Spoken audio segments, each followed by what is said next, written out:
ಏನು ಕೇಂದ್ರ ಸರ್ಕಾರಕ್ಕೆ ಶಿಫಾರಸು ಆಗುವ ತನಕ ಬೆನ್ನು ಹತ್ತಿದ ಬೇತಾಳದಂತೆ ಕೆಲಸ ಮಾಡಿದ್ದು ಹಾಲುಮತ ಮಹಾಸಭಾ. ರುದ್ರಣ್ಣ ಗುಳುಗುಳಿ ಅವರನ್ನ ಯಾತಕ್ಕೆ ನಾವೆಲ್ಲಾನು ನೆನಪಿಸ್ಕೊಳ್ಬೇಕು ಅಂತಂದ್ರೆ, ಆ ವ್ಯಕ್ತಿಯ ತಾಳ್ಮೆ ಏನಿದೆಯಲ್ಲ, ಆ ವ್ಯಕ್ತಿಯ ತಾಳ್ಮೆ, ಜಾಣ್ಮೆ, ಯುಕ್ತಿ ಎಲ್ಲವೂ ಸಹ ಸಮುದಾಯಕ್ಕೆ ಒಳ್ಳೆಯದಾಗಬೇಕು ಅನ್ನೋದಕ್ಕೆ ಹಾಲುಮತ ಮಹಾಸಭಾ ಸಂಪೂರ್ಣವಾಗಿ ರುದ್ರಣ್ಣ ಗುಳುಗುಳಿ ಅವರಿಗೆ ಜವಾಬ್ದಾರಿಯನ್ನ ಕೊಟ್ಟು ಈ ವಿಚಾರದಲ್ಲಿ ಅವರೇ ಮಾತನಾಡಬೇಕು ಅಂತೇಳಿ ಜಗದ್ಗುರುಗಳು ಮತ್ತು ರುದ್ರಣ್ಣ ಗುಳುಗುಳಿಯವರು ಇವರಿಬ್ಬರೂ ಸಹ ಏನು ಚರ್ಚೆಗಳನ್ನ ಮಾಡಿ ಮುಂದಿನ ವಿಚಾರಗಳನ್ನ ಏನ್ ಮಾಡಬೇಕು, ಯಾರನ್ನು ಭೇಟಿ ಮಾಡಬೇಕು ಎಲ್ಲವೂ ಸಹ ಮಾಡಿ ಇವತ್ತು ಒಂದು ಒಳ್ಳೆಯ ಶುಭ ಸುದ್ದಿಯನ್ನು ಸಹ ಬರುವಂತ ಎಲ್ಲಾ ಲಕ್ಷಣಗಳು ಬರ್ತಾ ಇದೆ. ನಮಸ್ತೆ ಬಂಧುಗಳೇ, ಶ್ರೀ ಕನಕ ಟಿವಿಯಲ್ಲಿ ಪ್ರಸಾರ ಆಗುವಂತಹ ವಿಡಿಯೋಗಳ ಕೆಳಗಡೆ ಕಮೆಂಟ್ ಬಾಕ್ಸ್ ನಲ್ಲಿ ಬಹಳಷ್ಟು ಜನ ಸಮುದಾಯದವರು ಕೇಳುವಂತಹ ಪ್ರಶ್ನೆ ಎಲ್ಲಾ ವಿಡಿಯೋಗಳಲ್ಲಿ ನಾನು ನೋಡ್ತಾ ಬರ್ತಾ ಇದ್ದೀನಿ. ಎಸ್ಟಿ ಮೀಸಲಾತಿ ಎಲ್ಲಿವರೆಗೂ ಬಂತು, ಕುರುಬರ ಎಸ್ಟಿ ಮೀಸಲಾತಿ ಎಲ್ಲಿವರೆಗೂ ಬಂತು, ಎಸ್ಟಿ ಸಿಗುತ್ತಾ, ದಯಮಾಡಿ ಮಾಹಿತಿ ಕೊಡಿ ಅಂತ ನೀವು ಕೇಳ್ತಾ ಇದ್ದೀರಿ. ಕುರುಬರಿಗೆ ಎಸ್ಟಿ ಮೀಸಲಾತಿ 100% ಸಿಗುತ್ತೆ. ಕುರುಬರು ಎಸ್ಟಿ ಕುಡಿ ಅಂತೇಳಿ ಹೊಸದಾಗಿ ಬೇಡಿಕೆ ಸಲ್ಲಿಸ್ತಾ ಇಲ್ಲ.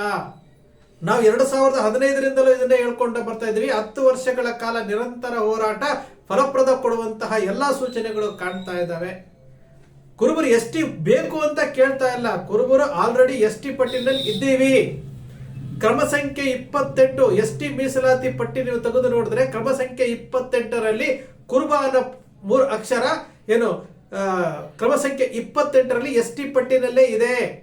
ಕುರುಬರಿಗೆ ಸಂಬಂಧಪಟ್ಟಂತಹ ಗೊಂಡ ಇರಬಹುದು, ಕಾಟು ನಾಯಕನಿರ್ಬೋದು, ಕುರುಬನ್ಸ್ ಇರ್ಬೋದು, ಜೇನು ಕುರುಬ ಇರ್ಬೋದು, ಕಾಡು ಕುರುಬ ಇದು ಹಾಗೂ ಇತ್ತೀಚೆಗೆ ಸೇರ್ಪಡೆಗೊಂಡಂತಹ ಬೆಟ್ಟ ಕುರುಬಾನು ಸಹ ಕುರುಬರಿಗೆ ಸಂಬಂಧಪಟ್ಟಂತಹ ಎಸ್ಟಿ ಮೀಸಲಾತಿಯಲ್ಲಿ ಪಟ್ಟಿರುವಂತಹ ಜಾತಿಗಳೇ. ನಾವು ಹೊಸದಾಗಿ ಕೊಡಿ ಅಂತ ಕೇಳಲಿಲ್ಲ, ಇರುವಂತದ್ದನ್ನ ವಿಸ್ತಾರ ಮಾಡಿ ಅಂತ ಕೇಳ್ತಾ ಇದ್ದಿದ್ದು. ಇದನ್ನೇ 2015ರಿಂದ ನವೆಂಬರ್ 15 2015ರಿಂದ ಬಾಗಲಕೋಟೆನಲ್ಲಿ ಡಾಕ್ಟರ್ ಅಂಬೇಡ್ಕರ್ ಭವನದಲ್ಲಿ ಪ್ರಥಮವಾಗಿ ಹಾಲುಮತ ಮಹಾಸಭಾದ ರುದ್ರಣ್ಣ ಗುಳುಗುಳಿಯವರ ನೇತೃತ್ವದಲ್ಲಿ ಮೊದಲ ಸಭೆ ಸಂವಾದ ಪ್ರಾರಂಭ ಆಯಿತು. ಆವತ್ತಿನಿಂದ ಇವತ್ತಿನವರೆಗೂ ರುದ್ರಣ್ಣ ಗುಳುಗುಳಿಯವರು ಬೆನ್ನು ಹತ್ತಿದ ಬೇತಾಳದಂತೆ ಎಸ್ಟಿ ಮೀಸಲಾತಿಯ ಹಿಂದೆ ಬಿದ್ದು ಹಾಲುಮತ ಮಹಾಸಭಾದ ಎಲ್ಲಾ ಪದಾಧಿಕಾರಿಗಳು ಗುಪ್ತಗಾಮಿನಿಯಾಗಿ ಸಮುದಾಯಕ್ಕೆ ಒಳ್ಳೆಯದಾಗಬೇಕು, ಸಮುದಾಯಕ್ಕೆ ಅನ್ಯಾಯ ಆಗಿದೆ ಅನ್ನೋ ಕಾರಣಕ್ಕೋಸ್ಕರವಾಗಿ ನಿರಂತರವಾಗಿ ಏನು ಹೋರಾಟ ಮಾಡ್ಕೊಂಡು ಬಂದಿರೋದು, ನಿರಂತರವಾಗಿ ಏನು ತಾಳ್ಮೆ, ಜಾಣ್ಮೆ, ಯುಕ್ತಿ, ತಂತ್ರ ಇಷ್ಟನ್ನ ಬಳಸಿ ಇವತ್ತು ಏನು ಶಿಫಾರಸ್ ಆಗಿರೋದ್ರಿಂದ ರಾಜ್ಯ ಸರ್ಕಾರದಿಂದ ಕೇಂದ್ರ ಸರ್ಕಾರಕ್ಕೆ ಬೊಮ್ಮಾಯಿ ಸರ್ಕಾರ ಇದ್ದಾಗ ಕೊನೆಯ ಕ್ಯಾಬಿನೆಟ್ ತಗೊಂಡು ಬಂದು ಅದರಲ್ಲಿ ಒತ್ತಾಯ ಮಾಡಿ ಕೊನೆಗೆ ಕೇಂದ್ರಕ್ಕೆ ಶಿಫಾರಸು ಮಾಡಿ ಜುಲೈ 20ನೇ ತಾರೀಕು 2023ರಲ್ಲಿ ಶಿಫಾರಸ್ಸಾಗಿ ದೆಹಲಿಗೆ ಹೋಗಿ ಅಲ್ಲಿ ಕೂತ್ಕೊಂಡು ಚರ್ಚೆ ಮಾಡಿ ನಿರಂತರವಾಗಿ ಕೇಂದ್ರ ಸಚಿವರು, ನಮ್ಮ ಕರ್ನಾಟಕದ ಸಂಸದರುಗಳು ಅವರ ಜೊತೆ ಸಂಪರ್ಕ ಮಾಡಿ ಅವರಿಗೆ ಮನವಿಗಳನ್ನ ಮಾಡಿಕೊಂಡು ಅಲ್ಲಿಂದ ಮತ್ತೆ ಫೈಲ್ ಕ್ಲಾರಿಫಿಕೇಶನ್ಗೆ ಕರ್ನಾಟಕಕ್ಕೆ ನಮ್ಮ ಸಮುದಾಯದವರು ಬಹಳಷ್ಟು ಜನ ಫೋನ್ ಮಾಡ್ತಾರೆ. ಬಹಳಷ್ಟು ಜನ ನಮ್ಮ ಬಾಗಲಕೋಟೆಯಿಂದ, ಬಿಜಾಪುರದಿಂದ, ಯಾದಗಿರಿಯಿಂದ ಬಹಳಷ್ಟು ಜನ ಫೋನ್ ಮಾಡ್ತಾ ಇದ್ದಾರೆ.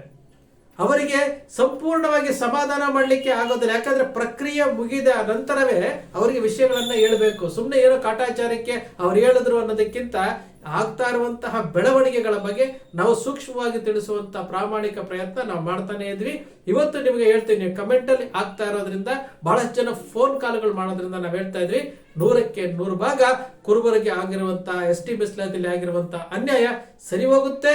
ಏನು ಬ್ರಾಕೆಟ್ ನಲ್ಲಿ ನಮ್ಮ ಕುರುಬ ಅನ್ನೋ ಪದ ಕ್ರಮ ಸಂಖ್ಯೆ 28ರಲ್ಲಿದೆ, ಅದು ಎಲ್ಲವೂ ರಾಜ್ಯಾದ್ಯಂತ ವಿಸ್ತಾರ ಆಗಬೇಕು, ಬ್ರಾಕೆಟ್ ತೆಗಿಬೇಕು, ವಿಸ್ತಾರ ಆಗಬೇಕು. ಮೂಲ ಬುಡಕಟ್ಟಿನವರು ನಾವು ಬ್ರಿಟಿಷರ ಕಾಲದಿಂದಲೂ ಸಹ ನಾವು ಎಸ್ಟಿ ಮೀಸಲಾತಿ ಪಟ್ಟಿನಲ್ಲಿ ಇದ್ದೇವೆ. ನಮ್ಮ ಏನು ಇಚ್ಛಾಶಕ್ತಿಯ ಕೊರತೆಯಿಂದಾಗಿ 1986ರಲ್ಲಿ ನಾವು ಎಸ್ಟಿ ಪಟ್ಟಿನಲ್ಲಿ ಇದ್ರೂ ಸಹ ಅಲ್ಲಿ ಕರ್ನಾಟಕದ ಎಲ್ಲಾ ಕುರುಬರು ಸಹ ಎಸ್ಟಿ ಮೀಸಲಾತಿಯ ಸರ್ಟಿಫಿಕೇಟ್ಗಳನ್ನು ತೆಗೆದುಕೊಳ್ತಿದ್ರು, ಸೌಲಭ್ಯಗಳನ್ನ ತೆಗೆದುಕೊಳ್ತಿದ್ರು. ಸರ್ಕಾರ ವಾಪಸ್ ತಗೊಳ್ತು. ಯಾಕೆ ವಾಪಸ್ ತಗೊಂಡ್ರಿ ಅಂತೇಳಿ ಪ್ರತಿಭಟನೆ ನಾವು ಮಾಡಲಿಲ್ಲ, ಸರ್ಕಾರಕ್ಕೆ ಕೇಳಲಿಲ್ಲ. ಇವತ್ತಿನಷ್ಟು ಅವತ್ತು ಜಾಗೃತಿ ಇರಲಿಲ್ಲ, ಅವತ್ತು ನಾವು ಕಳ್ಕೊಂಡ್ವಿ. 1991ರಲ್ಲಿ ಏನು ವಾಲ್ಮೀಕಿ ಸಮುದಾಯದವರು ಎಸ್ಟಿ ಪಟ್ಟಿಗೆ ಬರ್ತಾರೆ. ಅವರ 5 ಜಾತಿಗಳು ಎಸ್ಟಿ ಪಟ್ಟಿನಲ್ಲಿ ಸೇರ್ಪಡೆ ಆಗುತ್ತೆ. ಅದು ನಾಯ್ಕಡ ಎಂಬ ಜಾತಿಯ ಸಮಾನಾರ್ಥ ಪದ ಅಂತ ಹೇಳಿ ಸೌರಾಷ್ಟ್ರ ಮತ್ತು ಮಹಾರಾಷ್ಟ್ರ ಬಾರ್ಡರ್ ಅಲ್ಲಿರುವಂತಹ ನಾಯ್ಕಡ ಸಮುದಾಯ ಅಂತೇಳಿ ಆ ಸಮಾನಾರ್ಥ ಪದದ ಅಡಿಯಲ್ಲಿ ನೇರವಾಗಿ ಚಂದ್ರಶೇಖರ್ ಅವರು ಪ್ರೈಮ್ ಮಿನಿಸ್ಟರ್ ಆಗಿರ್ತಾರೆ. ದೇವೇಗೌಡರ ಸಹಕಾರದಿಂದ ಅಲ್ಲಿ ರಾಷ್ಟ್ರಪತಿಗಳ ಅಂಕಿತ ಹಾಕಿಸ್ಕೊಂಡು ಬಂದು ಆ ಸಮುದಾಯದವರು ST ಪಟ್ಟಿನಲ್ಲಿ ಸೇರ್ಪಡೆ ಆಗ್ತಾರೆ. ನಮ್ಮ ಸೋದರ ಜಾತಿಗಳು ಸೇರ್ಪಡೆ ಆಗುತ್ತೆ. ಆದರೆ ನಮ್ಮ ಕರ್ನಾಟಕದಲ್ಲಿ ಕ್ರಮ ಸಂಖ್ಯೆ 28ರಲ್ಲಿ ಕುರುಬ ಅಂತಿದೆ, ಕುರುಬ ಅಂತಲೇ ಇದೆ, ಗೊಂಡ ಅಂತಿದೆ ಬೀದರ್ನಲ್ಲಿ, ಕಾಟು ನಾಯಕ್ ಅನ್ನೋದು ST ಪಟ್ಟಿಲಿದೆ, ಕುರ್ಮನ್ಸ್ ಅಂತ ST ಪಟ್ಟಿನಲ್ಲಿದೆ, ಜೇನು ಕುರುಬ ಇದೆ, ಕಾಡು ಕುರುಬ ಇದೆ. ಇಷ್ಟೆಲ್ಲವೂ ಸಹ ST ಪಟ್ಟಿನಲ್ಲಿ ಇದ್ರೂ ಸಹ ನಮ್ಮ ಕರ್ನಾಟಕದ ಒಳಗಡೆನೆ ಇದ್ರೂ ಸಹ ನಾವು 1991ರಲ್ಲಿ ಅವರೇ ಸಮಾನಾರ್ಥ ಪದ ತಗೊಂಡಾಗ ನಾವು ಕುರುಬರು ತಗೊಳ್ಳಿ ಸ್ವಾಮಿ ನಮ್ಮ ಕರ್ನಾಟಕದಲ್ಲೇ ಇದೆ, ಇಷ್ಟೊಂದು ಸಮಾನಾರ್ಥ ಪದಗಳಿದಾವೆ, ನಮಗೂ ಸಹ ST ಮೀಸಲಾತಿ ಕೊಡಿ ಅಂತೇಳಿ ಆವತ್ತು ನಮ್ಮಂತ ಏನು ರುದ್ರಣ್ಣ ಗುಳುಗುಳಿಯವರು ಏನು ಹೋರಾಟ ಮಾಡ್ತಾ ಇದ್ದಾರೆ, ಹಾಲುಮತ ಮಹಾಸಭಾದವ್ರು ಹೋರಾಟ ಮಾಡ್ತಾ ಇದ್ವಿ, ಆ ರೀತಿ ಅವತ್ತು ಏನಾದರೂ ಹೋಗಿ ಸರ್ಕಾರಗಳ ಮುಂದೆ ಒಂದೇ ಒಂದು ಪತ್ರ ನಾವು ಅವತ್ತು ಕೊಟ್ಟಿದ್ದಿದ್ರೆ, ಏನು ನಮ್ಮ ಸೋದರ ಸಮುದಾಯ ಆಗಿರುವಂತ ವಾಲ್ಮೀಕಿ ಸಮುದಾಯದವರು ಏನು ಕೊಟ್ಟು ತಗೊಂಡ್ರಲ್ಲ, ಅವತ್ತು ನಾವು ಒಂದೇ ಒಂದು ಲೆಟರು ಕರ್ನಾಟಕ ಅವರು ಬೇರೆ ರಾಜ್ಯದ ಸಮಾನಾರ್ಥ ಪದ ತಗೊಂಡು ಬಂದ್ರು, ನಮ್ಮ ರಾಜ್ಯದಲ್ಲೇ ಇರುವಂತಹ ಕ್ರಮ ಸಂಖ್ಯೆ 28ರಲ್ಲಿ ಕುರುಬ ಅಂತ ಇದೆ, ಇದನ್ನ ದಾಖಲೆ ಒಂದು ಲೆಟರ್ ನಾವು ಕೊಟ್ಟಿದ್ದಿದ್ರೆ ಅವತ್ತು ಏನು ಚಂದ್ರಶೇಖರ್ ಅವರು ಏನು ವಾಲ್ಮೀಕಿ ಸಮುದಾಯದವರಿಗೆ ಸೇರಿಸಿದ್ರು, ಅದೇ ರೀತಿ ಕುರುಬ ಸಮುದಾಯವನ್ನು ಸೇರ್ಪಡೆ ಮಾಡ್ತಿದ್ರು. ಸೇರ್ಪಡೆ ಅಂದ್ರೆ ವಿಸ್ತಾರ ಮಾಡ್ಬಿಡ್ತಾ ಇದ್ರು. ನಾವೇ ಕಳ್ಕೊಂಡ್ವಿ, ನಾವೇ 2 ಬಾರಿ ಕಳ್ಕೊಂಡ್ವಿ. ನಾವು ಇದೇ ವಿಚಾರವನ್ನ ಹೇಳ್ತಾ ಇರುವಂಥದ್ದು. ಸತ್ಯವನ್ನ ಯಾವತ್ತು ಸಮುದಾಯದ ಮುಂದೆ ಪ್ರಾಮಾಣಿಕವಾಗಿ ಹೇಳುವಂತಹ ಕೆಲಸ ಆಗಬೇಕು. ಇಲ್ಲಿ ಯಾರನ್ನೋ ಮುಚ್ಚಿಟ್ಟು ಏನೋ ಹೈಡ್ ಮಾಡಿ ಯಾರನ್ನೋ ತೃಪ್ತಿ ಪಡಿಸೋದಕ್ಕೆ ಮತ್ಯಾವನೋ ಬೇಜಾರು ಮಾಡ್ಕೊಂಡ್ಬಿಡ್ತಾನೆ, ಮತ್ತೇನೋ ಆಗ್ಬಿಡುತ್ತೆ ಅನ್ನೋದಕ್ಕಿಂತ ನಮಗೆ ಸಮುದಾಯ ಮುಖ್ಯ ರೀ. ದಾಖಲೆಗಳು ಹೇಳ್ತಾ ಇದ್ದಾವೆ, ಈ ದಾಖಲೆಗಳನ್ನ ಸಮುದಾಯದ ಮುಂದೆ ಹೇಳುವಂತವರಿಲ್ಲ, ಸತ್ಯವನ್ನ ಸಮುದಾಯದವರ ಮುಂದೆ ಹೇಳುವಂತವರಿಲ್ಲ, ಬಾಯಿ ಮುಚ್ಚಿಸುವಂತಹ ಕೆಲಸ ಇವತ್ತಿಗೂ ಆಗ್ತಾ ಇದೆ. ಮಾಧ್ಯಮವಾಗಿ ನಾನು ಸಮುದಾಯದ ವ್ಯಕ್ತಿಯಾಗಿ ಸಮುದಾಯದ ಶ್ರೇಯಸ್ಸನ್ನ ಬಳಸುವಂತ ವ್ಯಕ್ತಿಯಾಗಿ ಬಹಳಷ್ಟು ಜನ ನೀವು ನೋಡಿರ್ತೀರಿ. ರಾಜು ಮೌರ್ಯ ಆಗಿರ್ಬೋದು, ಹಾಲುಮತ ಮಹಾಸಭಾ ಆಗಿರ್ಬೋದು, ಕುರುಬರ ಬಾಂಧವ್ಯ ಇರ್ಬೋದು, ಶ್ರೀ ಕನಕ ಟಿವಿ ಇರ್ಬೋದು, ಎಲ್ಲವೂ ಸಹ ನೀವು ಗಮನಿಸ್ತಾ ಇರ್ತೀರಿ. ಎಲ್ಲವೂ ಸಹ ಒಂದೇ ವಿಚಾರವನ್ನ ಮಾತಾಡ್ಕೊಂಡು ಹೋಗೋದು, ಎಲ್ಲವೂ ಸಹ ಹೇಳ್ತಾ ಇರೋದು ಇಷ್ಟೇ, ಕುರುಬ ಸಮುದಾಯಕ್ಕೆ ಆಗಿರುವಂತ ಅನ್ಯಾಯಗಳು ಸರಿ ಹೋಗ್ಬೇಕು, ಕುರುಬ ಸಮುದಾಯಕ್ಕೆ ನ್ಯಾಯ ಸಿಗಬೇಕು. ಯಾರು ಸಹ ಇನ್ನೊಬ್ಬರ ಅವಕಾಶಗಳನ್ನ ಕುರುಬ ಸಮುದಾಯ ಯಾವತ್ತೂ ಕಸ್ಕೊಳ್ಳೋದಿಲ್ಲ, ಮತ್ತೊಬ್ಬರಿಗೆ ಬಿಟ್ಟು ಕೊಡುವಂತ ಮನಸ್ಸಿರುವಂತದ್ದು, ಇತಿಹಾಸ ಹೊಂದಿರುವಂತದ್ದು. ಈ ಕಾರಣಕ್ಕೋಸ್ಕರವಾಗಿ ನಾವು ಪದೇ ಪದೇ ಹೇಳ್ತಾ ಇರುವಂತದ್ದು, ಸಮುದಾಯದ ಮುಂದೆ ಯಾವ ಸತ್ಯವನ್ನು ಮುಚ್ಚಿಡಕ್ ಹೋಗ್ಬೇಡಿ. ಸಮುದಾಯದ ಮುಂದೆ ಯಾವ ಸತ್ಯವನ್ನು ಮುಚ್ಚಿಡಕ್ ಹೋಗ್ಬೇಡಿ. ಅದು ತಪ್ಪಾಗಿರ್ಲಿ, ಅನ್ಯಾಯ ಆಗಿರ್ಲಿ, ಯಾರೇ ಹಣಕಾಸು ತಿಂದಿರಲಿ, ಮತ್ತೊಂದು ಮಾಡಿರಲಿ, ಇನ್ನೊಂದಾಗಿರ್ಲಿ, ಪ್ರತಿಯೊಂದು ವಿಚಾರವನ್ನ ಹೇಳಿ. ಯಾಕಂದ್ರೆ ವ್ಯಕ್ತಿಗಳಿಗಿಂತ ಸಮುದಾಯ ದೊಡ್ಡದ್ರಿ, ವ್ಯಕ್ತಿಗಳಿಗಿಂತ ಮುಗ್ಧ ಕುರುಬರ ಪರಿಸ್ಥಿತಿ ದೊಡ್ಡದ್ರಿ, ವ್ಯಕ್ತಿಗಳಿಗಿಂತ ಕುರುಬರ ಮೇಲೆ ನಡೀತಾ ಇರುವಂತಹ ದೌರ್ಜನ್ಯಗಳು ದೊಡ್ಡದ್ರಿ, ವ್ಯಕ್ತಿಗಳಿಗಿಂತ ಕುರುಬ ಸಮುದಾಯ ಶೈಕ್ಷಣಿಕವಾಗಿ ಮುಂದುವರಿಯೋದು ಬೇಕಾಗಿದೆ ರೀ.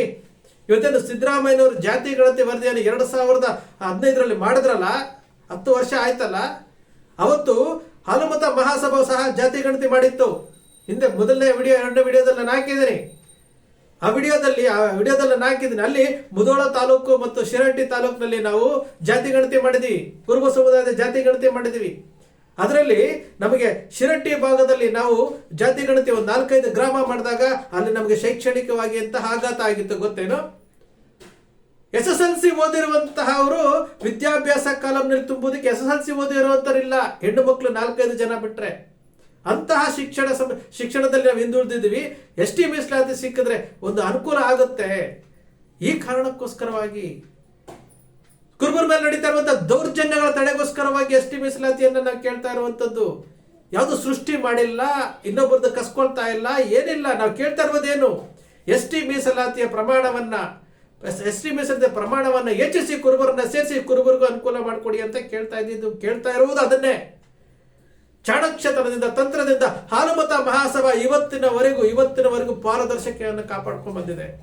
ಇವತ್ತಿನವರೆಗೂ ಈ ಹಾಲುಮತ ಮಹಾಸಭಾವನ್ನ ತುಳಿಬೇಕು ಅಂತೇಳಿ ಡೇ 1 ಇಂದ ಪ್ರಾರಂಭ ಮಾಡಿದ್ರು. ಇವತ್ತಿಗೂ ಅದರ ಮೇಲೆ ಕಂಡಿದೆ. ಯಾಕೆಂದ್ರೆ ಸಮುದಾಯಕ್ಕೆ ಸತ್ಯವನ್ನ ಹೇಳ್ತಾ ಇದೆ, ಸಮುದಾಯದ ವಿಚಾರಗಳನ್ನ ನೇರವಾಗಿ ಹೇಳ್ತಾ ಇದೆ, ಸಮುದಾಯಕ್ಕೆ ಬೇಕಾಗುವಂತಹ ವಿಚಾರಗಳನ್ನ ಸಮುದಾಯದ ಮುಂದೆ ಹೇಳ್ತಾ ಇದೆ, ಅದಕ್ಕೆ ಮಾಡ್ಕೊಡುವಂತ ಕೆಲಸ ಮಾಡ್ತಾ ಇದೆ. ಹಾಲುಮತ ಮಹಾಸಭಾದಲ್ಲಿ ಹಣ ಇಲ್ಲದೆ ಇರ್ಬೋದು, ಆದ್ರೆ ಸ್ವಾಭಿಮಾನ ಇದೆ. ಹಾಲುಮತ ಮಹಾಸಭಾ ಸಮುದಾಯದ ಧ್ವನಿಯಾಗಿ ಕೆಲಸ ಮಾಡ್ತಾ ಇದೆ.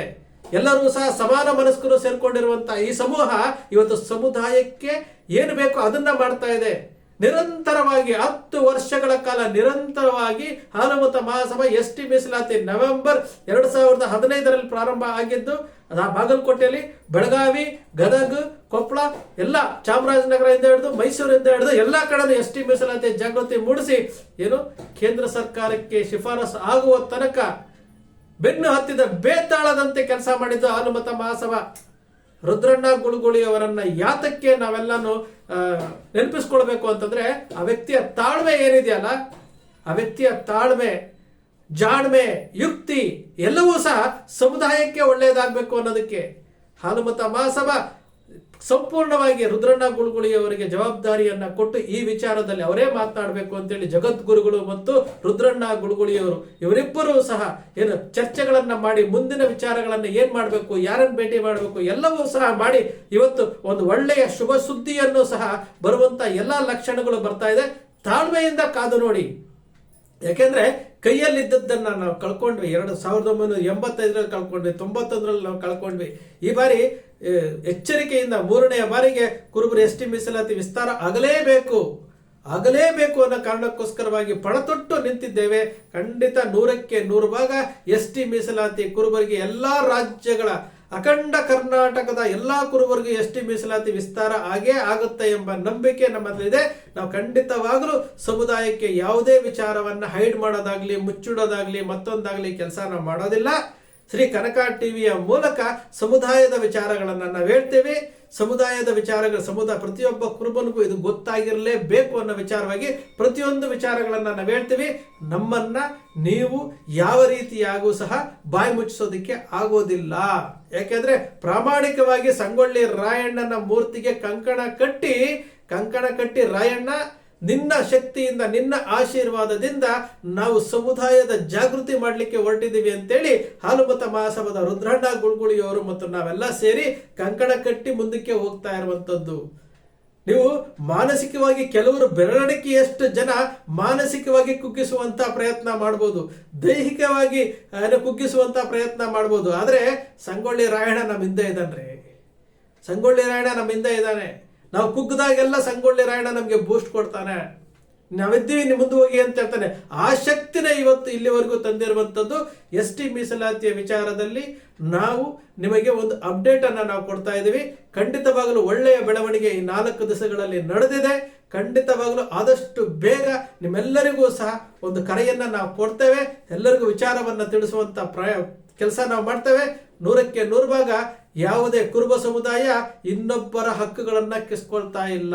ಬ್ರಿಟಿಷರ ಕಾಲದಿಂದಲೂ ಇದ್ದೀವಿ. 1952ರ ಮೊದಲನೇ ಗೆಡ್ಜೆಟ್ ಅಲ್ಲಿ 6 ಜಾತಿಗಳಲ್ಲಿ ಕುರುಬ ಸಮುದಾಯ 2 ಜಾತಿಗಳು, 1974ರಲ್ಲಿ 48 ಜಾತಿಗಳಲ್ಲಿ ಕುರುಬ ಸಮುದಾಯದ 6 ಜಾತಿಗಳು. ಇವತ್ತೂ ಸಹ ಕುರುಬ ಸಮುದಾಯ ಎಸ್ ಟಿ ಪಟ್ಟಿನಲ್ಲೇ ಇದೆ. ಅದನ್ನ ವಿಸ್ತಾರ ಮಾಡಿಕೊಳ್ಳುವಂತಹ ಎಲ್ಲಾ ಕೆಲಸಗಳು ಆಗ್ತಾ ಇದಾವೆ. ಖಂಡಿತವಾಗಲೂ ಸಮುದಾಯಕ್ಕೆ ಆಗುವಂತಹ ಒಳ್ಳೆಯ ಕೆಲಸಕ್ಕೆ ಹಾಲುಮತ ಮಹಾಸಭಾದ ರುದ್ರಣ್ಣ ಗುಳುಗುಳಿಯವರಾಗಿರ್ಬೋದು, ಜಗದ್ಗುರುಗಳವರ ಮಾರ್ಗದರ್ಶನದಲ್ಲಿ ಹಾಲುಮತ ಮಹಾಸಭಾದ ಎಲ್ಲ ಪದಾಧಿಕಾರಿಗಳು ಒಂದೇ ಮನಸ್ಸಿನಿಂದ ಕೆಲಸ ಮಾಡ್ತಾ ಇದ್ದಾರೆ. ಹಾಲುಮತ ಮಹಾಸಭಾ ಅಂತಂದ್ರೆ ಸಮುದಾಯದ ಧ್ವನಿಯಾಗಿ ಕೆಲಸ ಮಾಡ್ತಾ ಇದೆ. ಮುಂದಿನ ದಿನಗಳಲ್ಲಿ ದಶಮಾನೋತ್ಸವ ಆಚರಣೆ ಮಾಡ್ಕೊಳ್ತಾ ಇರುವಂತಹ ಈ ಸಮಯದಲ್ಲಿ ಹಾಲುಮತ ಮಹಾಸಭಾ 10 ವರ್ಷಗಳ ಕಾಲ ನಿರಂತರವಾಗಿ ಒಂದೇ ಸಿದ್ಧಾಂತದೊಂದಿಗೆ ಹೋಗ್ತಾ ಇದೆ. ಸಮುದಾಯದವರಲ್ಲಿ ನಾವು ಮನವಿ ಮಾಡ್ಕೊಳ್ಳೋದಿಷ್ಟೇನೆ, ಸಮುದಾಯಕ್ಕಾಗಿ ಯಾರಾದರೂ ಕೆಲಸ ಮಾಡ್ತಾರೆ ಅಂತಂದ್ರೆ ಅವರಿಗೆ ಸಹಕಾರ ನೀಡಿ, ಅವರ ದನಿಗೆ ದನಿಯಾಗಿ ಅವರ ಜೊತೆನಲ್ಲಿ ನಿಂತ್ಕೊಳ್ಳಿ. ಯಾರೋ 4 ಜನ ಹೇಳ್ತಾರೆ ಅಂತ ಹೇಳ್ಬಿಟ್ಟು ನಿಮ್ಮ ಆತ್ಮವಂಚನೆ ನೀವು ಮಾಡ್ಕೊಳಕ್ ಹೋಗ್ಬೇಡಿ. ಆತ್ಮಸ್ಥೈರ್ಯ ಕುಗ್ಗಿಸುವಂತ ಕೆಲಸಕ್ಕೆ ಹೋಗ್ಬೇಡಿ. ಕುರುಬ ಅನ್ನೋ ಹೆಸರನ್ನೆಲ್ಲ ಬಳಸ್ಕೊಂಡು ಸಮುದಾಯವನ್ನ ಮುನ್ನಡೆಸಬೇಕೆ ಹೊರತು ಕುರುಬ ಅಂತ ಬಳಸ್ಕೊಂಡು ವೈಯಕ್ತಿಕವಾಗಿ ನಾವು ಲಾಭ ಪಡ್ಕೊಳ್ಳುವಂತ ಕೆಲಸಕ್ಕೆ, ನೀಚತನದ ಕೆಲಸಕ್ಕೆ ಯಾರೂ ಹೋಗ್ಬೇಡಿ. ಕರ್ನಾಟಕದ ಎಲ್ಲಾ ಕುರುಬ ಸಮುದಾಯದ ಬಂಧುಗಳಿಗೆ ನಾವು ಹೇಳ್ತೇವೆ, ಖಂಡಿತವಾಗ್ಲೂ ST ಮೀಸಲಾತಿಯ ವಿಚಾರದಲ್ಲಿ ಯಾವುದೇ ಅನುಮಾನ ಬೇಡ. 100% ST ಮೀಸಲಾತಿ ಸಿಕ್ಕೇ ಸಿಗುತ್ತೆ. ಶ್ರೀ ಕನಕ ಟಿವಿಯ ಮೂಲಕ ಸಮುದಾಯದ ಮುಂದೆ ನಾವು ಹೇಳ್ತಾ ಇದ್ದೇವೆ, ಕಾನೂನುಬದ್ಧವಾಗಿ ಸಂವಿಧಾನಬದ್ಧವಾಗಿ ಶಕ್ತಿ ಯುಕ್ತಿ ಎಲ್ಲವನ್ನೂ ಬಳಸಿ ರುದ್ರಣ್ಣ ಗುಲ್ಗುಳಿ ಮತ್ತು ಮಹಾಸಭಾ ಹಾಲುಮತ ಮಹಾಸಭಾದ ಮತ್ತು ಜಗದ್ಗುರುಗಳ ಮಾರ್ಗದರ್ಶನ ಈ ಎಲ್ಲವೂ ಸಹ ಇವತ್ತು ಒಳ್ಳೆಯ ಸುದ್ದಿಯನ್ನು ಕೊಡುವಂತಹ ಸಮಯ ಬರುತ್ತೆ. ತಾಳ್ಮೆ ಇರಲಿ, ಪ್ರಕ್ರಿಯೆಗಳಿದ್ದಾವೆ, ಎಲ್ಲವೂ ಸಹ ನಿಮ್ಮೆಲ್ಲರಿಗೂ ಮುಂದೆ ಕಾಲಕ್ಕೆ ನಾವು ಅಪ್ಡೇಟ್ ಕೊಡ್ತಾ ಇದ್ದೀವಿ. ಶ್ರೀ ಕನಕ ಟಿವಿ ಸೃಷ್ಟಿ ಮಾಡೋದಿಲ್ಲ, ಕಲ್ಪನೆ ಮಾಡೋದಿಲ್ಲ, ವಾಸ್ತವದ ವಿಚಾರವನ್ನು ಸಮಾಜದ ಮುಂದೆ ಹೇಳುತ್ತೆ. ಕನಕ ಟಿವಿಯ ವಿಶ್ಲೇಷಣೆ ನಿಮ್ಗೆ ಇಷ್ಟ ಆಯಿತು ಅಂತಂದ್ರೆ ಸಬ್ಸ್ಕ್ರೈಬ್ ಬಟನ್ ಪ್ರೆಸ್ ಮಾಡಿ, ಯೂಟ್ಯೂಬಲ್ಲಿ ಇರುವಂಥ ಸಬ್ಸ್ಕ್ರೈಬ್ ಪ್ರೆಸ್ ಮಾಡಿ, ವಿಡಿಯೋ ನೋಡಿ, ಬಂಧುಗಳಿಗೆ ಹೇಳಿ, ಬೆಳೆಸಿ, ಹರಸಿ, ಹಾರೈಸಿ.